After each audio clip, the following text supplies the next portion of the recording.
Hello বন্ধুরা, কেমন আছেন? আশা করি সকলেই ভালো আছেন। তো আপনাদের মাঝে চলে আসলাম আরও একটি ভিডিও নিয়ে। তো আজকের ভিডিওতে আপনাদেরকে দেখাবো মোবাইলে ডবল ট্যাপ করলে স্ক্রিন অন অফ হবে।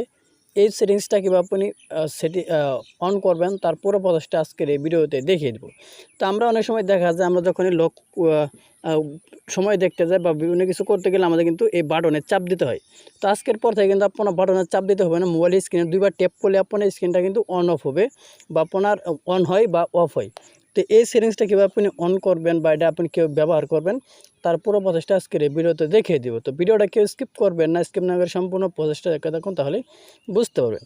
তো কথা আর বাড়াবো না, এখন চলে যাবো ভিডিওর মূল পর্বে। ভিডিওটা শুরু করা যাক। তো মোবাইলের ডবল ট্যাপ এটা অন করার জন্য আপনি প্রথমে মোবাইলের সেটিংসের উপর ক্লিক করে দেবেন।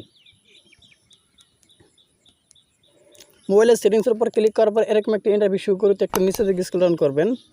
করার পর এখানে আপনি দেখছেন লক, এই লগের উপর আপনি ক্লিক করে দেবেন। লগের উপর ক্লিক করার পর এরকম একটি ইন্টারফেস কিন্তু আপনাদের মাঝে আবারও শো করবে। তো এখানে আপনি দেখতেছেন 3 নম্বর আছে ডবল ট্যাপ।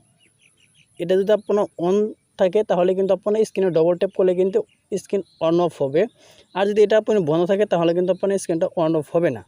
অর্থাৎ এটা আমি আপনাদেরকে দেখাইতে পারলাম যে এটা আমার স্ক্রিন রেকর্ড হচ্ছে, তার কারণে কিন্তু আমি এখান থেকে এই স্ক্রিন অন অফ করে দেখাইতে পারলাম না। তো আপনারা কিন্তু এই যে অন করে দেন, এই যে ডবল ট্যাপ এটা, তাহলে কিন্তু আপনার খুব সুন্দর আপনার মোবাইলে কাজ করবে বা এটা ব্যবহার করতে পারবেন।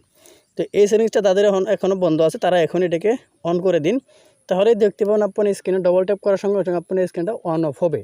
তো এই ছিল মূলত আজকের ভিডিও। আজকের ভিডিওটা মনে ক্লিয়ারলি বুঝতে পারছেন।